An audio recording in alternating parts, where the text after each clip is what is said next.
শীতকাল এলো, আমার স্বামী আমাকে আর ভাতে তেমন একটা গুরুত্ব কিংবা টাকা পয়সা দেয় না, কিছু কিনেও দেয় না।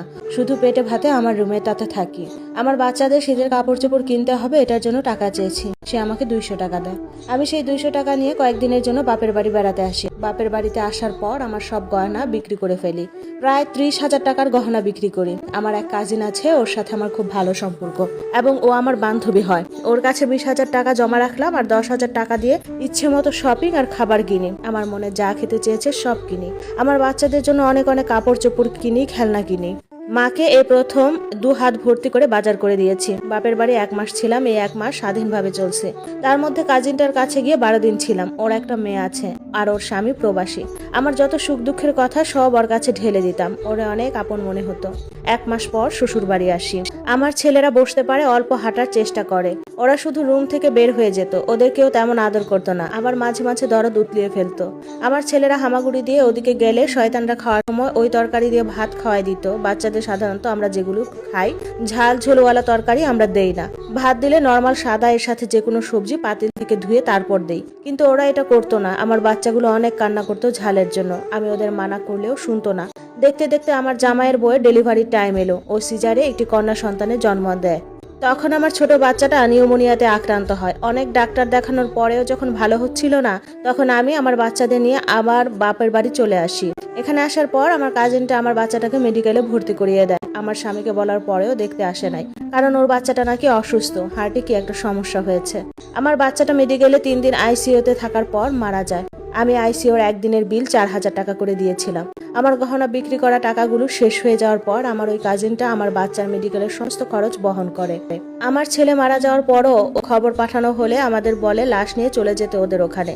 ওরা ওখানে দাফন কাফন করবে। আমি আর যাই নাই। আমি কিরকম ভেঙে পড়েছি আপনারা হয়তো বলে বোঝাতে পারবো না। এই কষ্ট একজন সন্তান হারা মা বুঝে। আমি আমার বাচ্চাকে শেষবারের মতো জড়িয়ে ধরে বলি, বাবা, তোর মা ছাড়া আর কেউ নাই। মা তোরে ভালো রাখতে পারি নাই। আল্লাহর কাছে ভালো থাকিস। তোর জন্মের সময় ওরা ছিল না, মৃত্যুর সময় ওরা নাই। আমার ছেলেকে আমার বাপের বাড়িতে দাফন করি, ওরা কেউ আসে নাই। আমার ছেলের শোকে আমি একদম পাগল দিশেহারা হয়ে গেছি। আমার ছেলের মৃত্যুর 3 মাস পর ওদের বাড়িতে যাই, কারণ ওর বউয়ের মেয়েটা মারা গেছে, সেটা দেখার জন্য যে ওরা কেমন ফিল করছে। ওদের কান্নাটা আমার ভালো লেগেছে, পৈশাচিক হাসি হেসেছি।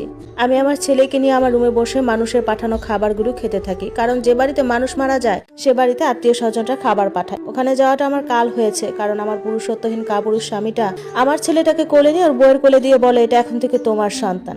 আমি সাথে সাথে কাটার দা দিয়ে বলি, আমার ছেলেকে যে ধরবি তোদের কেটে ফেলবো।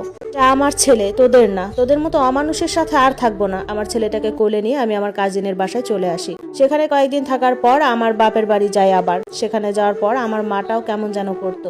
মাকে কান্না করে বলতাম, আপনি এমন করলে কোথায় যাবো আমি। তারপরেও মা কেমন করতো, বলতো, এত মানুষ মরে, তুই মরতে পারিস না? 7 ভাগে খেলেও তো তোরে ফুরাবে না। আমি অতিষ্ঠ হয়ে আবার স্বামীর বাড়ি যাই।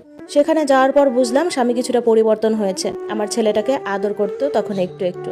আমার ছেলেকে চিপস এটা সেটা কিনে দিত। আমার সাথে তেমন খারাপ ব্যবহার করতো না, টুকিটাকি খরচ দিত।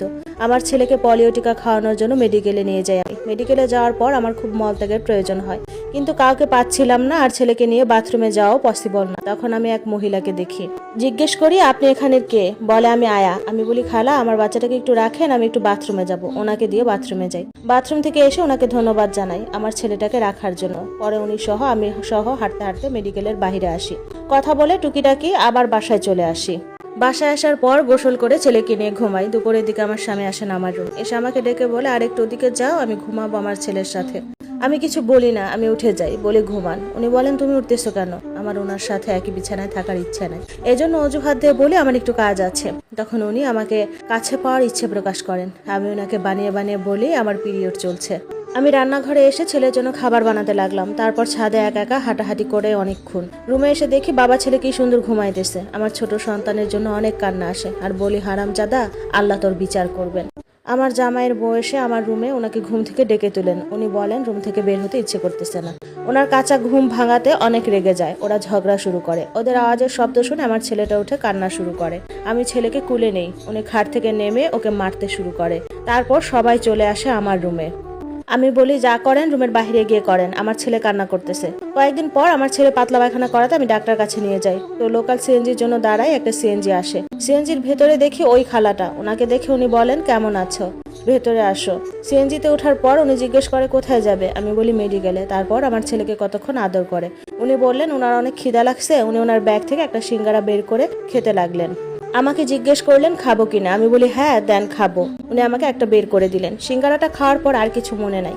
নিজেকে আবিষ্কার করি একটা গাছের নিচে। কয়েকজন মানুষ আমার মুখে পানি দিয়ে হুঁশ ফিরায়। আমাকে জিজ্ঞেস করে তোমার বাড়ি কোথায়, এখানে কেন আসছো। আমি চারপাশে খেয়াল করে দেখি এক গাছের নিচে, আর জায়গাটা গ্রামের মধ্যে। আমি তখন আমার বাচ্চা কোথায় হাউমাউ করে কান্না শুরু করি আর সব বলি ওনাদের। ওনারা বলেন এটা তো গ্রাম, তোমাকে এখানে দেখি পড়ে আছো, সবাই মিলে তোমার হুঁশ আনলাম। পরে ওনারা আমাকে ঘরে পৌঁছাই দিল। আমার স্বামী এবং সবাই মিলে পুলিশ নিয়ে হাসপাতালটাতে গেলাম। যাওয়ার পর ওনারা সবাই আয়া সামনে আনলো। বললো এই আয়াগুলোর বাইরে কোনো আয়া নাই, আপনারা কোনো প্রতারকের পাল্লায় পড়ছেন আল্লাহ জানেন।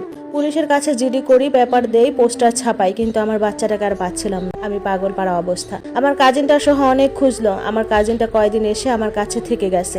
দেখতে দেখতে 1 মাস কেটে যায়, আমার বাচ্চাটা আমি আর খুঁজে পাইনি। এটা নিয়ে আমার সাথে সবাই অনেক খারাপ ব্যবহার শুরু করে। আমি কেন বাচ্চার খেয়াল রাখতে পারলাম না।